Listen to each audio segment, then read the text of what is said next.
Chicken কষা বানানোর জন্য কড়াইয়ের মধ্যে তেল দিয়ে এর মধ্যে দিয়ে দিচ্ছি চিনি।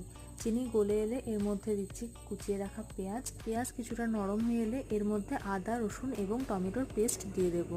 এরপর দিচ্ছি হলুদ গুঁড়ো, জিরে ধনে গুঁড়ো এবং স্বাদমতো লবণ। মশলাটি কড়াইয়ের গা থেকে ছেড়ে আসা পর্যন্ত এইভাবেই কষতে থাকবো।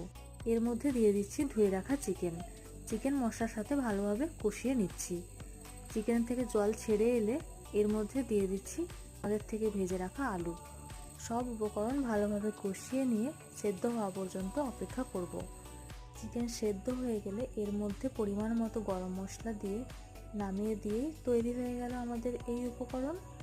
ভিডিওটি ভালো লাগলে অবশ্যই লাইক এবং শেয়ার করবেন, চ্যানেলটিকে সাবস্ক্রাইব করবেন আরও নতুন নতুন ভিডিও সবার প্রথম পাওয়ার জন্য। শেষ পর্যন্ত দেখার জন্য ধন্যবাদ।